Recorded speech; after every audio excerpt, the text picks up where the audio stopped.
हरियाणा प्रदेश में आम आदमी पार्टी ने बदलाव यात्रा की शुरुआत कर दी है। आज इसी कड़ी में सोहना में आम आदमी पार्टी द्वारा बदलाव यात्रा निकाली, जिसमें मुख्य अतिथि आम आदमी पार्टी के राज्यसभा सांसद डॉक्टर सुशील गुप्ता पहुंचे। इस मौके पर सोहना आम आदमी पार्टी के जिला अध्यक्ष धर्मेंद्र खटाना और आम आदमी पार्टी के कार्यकर्ता मौजूद रहे। बता दें, यह बदलाव यात्रा पूरे प्रदेश भर में निकाली जाएगी। आम आदमी पार्टी के सांसद डॉक्टर सुशील गुप्ता ने प्रेस वार्ता में कहा कि 90 की 90 विधानसभा में आम आदमी पार्टी की बदलाव यात्रा निकाली जाएगी, जिससे एक बड़ा बदलाव प्रदेश में होगा और मौजूदा सरकार के बारे में लोगों को पता चलेगा कि इस सरकार ने प्रदेश के साथ कितना बड़ा भेदभाव करके जनता को लूटा है। आज बदलाव यात्रा का 5वां दिन है। हरियाणा में लगातार अपराध बढ़ रहा है, भ्रष्टाचार बढ़ रहा है, नशा बढ़ रहा है, स्कूलों की हालत खराब होती जा रही है, हॉस्पिटल्स है नहीं, मुख्यमंत्री केवल घोषणा मंत्री बन के रह गए हैं। घोषणाएं करते हैं, पूरी नहीं होती। यहाँ पे भी 2 कॉलेजों की घोषणा की थी, एक तावड़ू के अंदर इन्होंने की थी, रिठौड़ गाँव में, एक बीसर गाँव में की थी। प्राइमरी स्कूल में बच्चे कॉलेजों के वो पढ़ रहे हैं। 10,000 एकड़ में सफारी की घोषणा की थी, कोई मतलब नहीं है। अपराध में हरियाणा नंबर 1 बन चुका है। खट्टर सरकार के राज में अपराधी बेखौफ घूम रहे हैं। लगातार व्यापारियों पे हमला हो रहा है। डर के माहौल के अंदर जी रहे हैं। हरियाणा के अंदर व्यापारी और गैंगस्टर का राज हरियाणा के अंदर अब बढ़ता जा रहा है। जेलों में रह के गैंगस्टर गैंग को चला रहे हैं। पलवल में आपने देखा कि कई राउंड फायरिंग हुई। अभी टोहाना के अंदर 2 दिन पहले रेस्टोरेंट के अंदर घुस के उसकी फायरिंग करी। लगातार गुड़गांवा में गैंगस्टर पुलिस मुठभेड़ में चकमा देकर गैंगस्टर फरार हुए थे। अनेकों आज के अखबारों के अंदर भी एक बात है, जो NCRB का एक विंग है, crime and central tracking network and system, यह भारत सरकार का है। भारत सरकार का ये विंग बोलता है कि 1 जनवरी से 30 नवंबर 2023 तक हरियाणा में जो डाटा क्राइम का है वो चुका देने वाला डाटा है। इसके अनुसार 1 जनवरी से 30 नवंबर तक हरियाणा में 974 मर्डर हुए। 974 मर्डर, 1701 रेप हुए। ये जो रिपोर्टेड की बात कर रहा हूँ मैं, अनरिपोर्टेड तो इसका ही ना ज़्यादा है। गैंग रेप हुए 139, किडनैपिंग हुई 3871, रोबरी हुई 271, क्राइम अगेंस्ट वोमेन हुआ 10,940।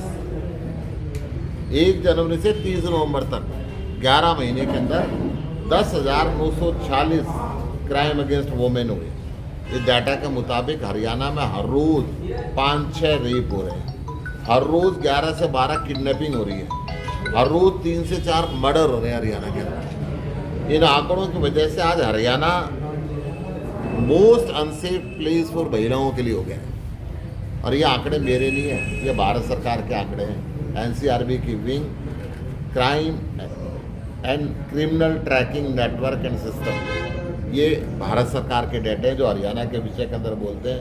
रेप में हरियाणा 2 नंबर पे हो गया है, मर्डर में भी दूसरे नंबर पे है। यूपी से भी 2.5 गुना क्राइम हरियाणा के अंदर हो गया। पहले कहते थे यूपी के अंदर क्राइम बहुत ज़्यादा है, यूपी से 2.5 गुना क्राइम हरियाणा में बढ़ गया है। और मुख्यमंत्री साहब के सारे दावे फर्जी नज़र आते हैं। वो बातें तो करते हैं बहुत, परंतु सब फर्जी। सारे के सारे व्यापारी डर के साए में जी रहे हैं। हरियाणा में नए उद्योग नहीं लग रहे, बल्कि कुछ उद्योग यहाँ से पलायन हुए, शिफ्ट हुए हैं। आए दिन व्यापारियों से फिरौती मांगने के मामले सामने आते हैं। आए दिन लूटपाट के केस सामने आ रहे हैं। दिन दिहाड़े चैन स्नैचिंग हो रही है। स्कूल में जाते हुए बच्चियों से, छोटी छोटी बच्चियों से छेड़छाड़ होती है। अभी 2 दिन पहले फरीदाबाद के अंदर 2 साल की बच्ची के साथ रेप किया गया। इससे शर्मनाक और घटना हो नहीं सकती है।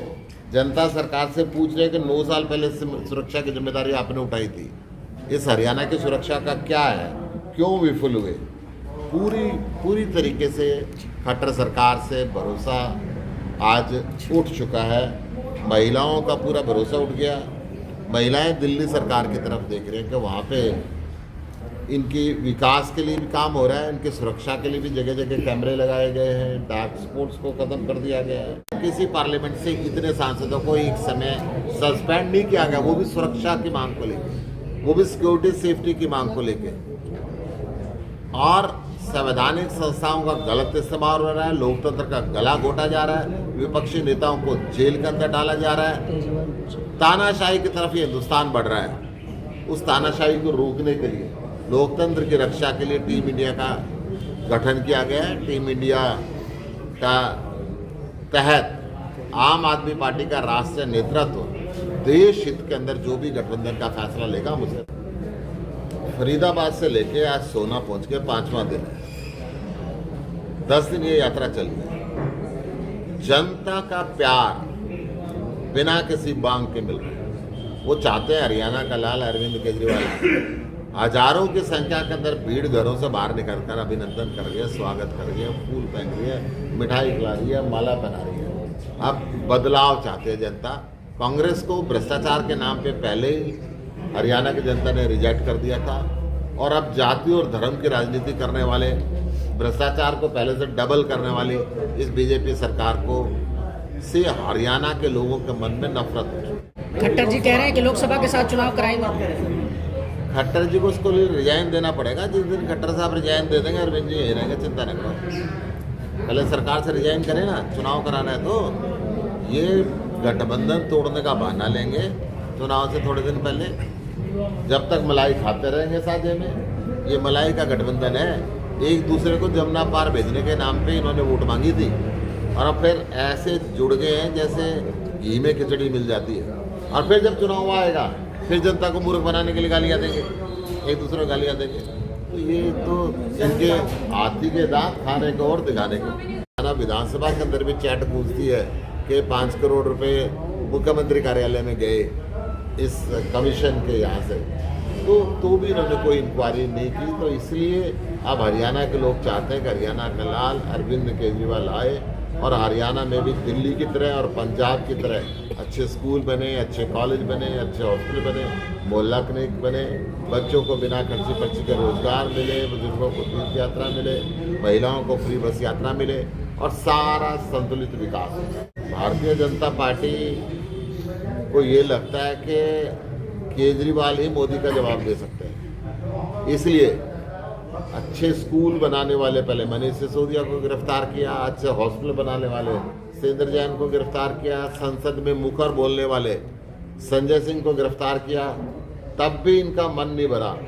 तो उन्हीं फर्जी केसों के अंदर अब अरविंद केजरीवाल को गिरफ्तार करना चाहते हैं। परंतु अरविंद केजरीवाल एक व्यक्ति नहीं, एक विचारधारा है। जितना जितना ये जेल में डालेंगे, उतने ही हमारे कार्यकर्ता निकलकर बाहर और तेजी से। ये यात्रा कल नुहू से होते हुए आई थी और सोहना में इसका आगमन हुआ। उसके बाद अभयपुर में एक बहुत बड़ी जनसभा हुई है, रागनी प्रोग्राम हुआ है, और रात को इस यात्रा का यहीं स्टे हुआ था। और अब सुबह 12 बजे से अपने थाने से, बाजार से होते हुए और भगत सिंह चौक से होते हुए गुरुद्वारे पे यात्रा खत्म होगी। उसके बाद ये यात्रा आगे निकल के बादशाहपुर निकल जाएगी। उद्देश्य क्या है यात्रा का? इस यात्रा का उद्देश्य ये है कि ये 15 तारीख से शुरू हुई है और ये 10 दिन के अंदर 90 विधानसभाओं से होकर गुजरेगी। इस यात्रा का उद्देश्य है हरियाणा का जो बदहाल व्यवस्था है उसके बारे में लोगों को बताना, और दिल्ली और पंजाब में जिस तरीके से पार्टी काम कर रही है उन काम को लोगों को अवगत कराना।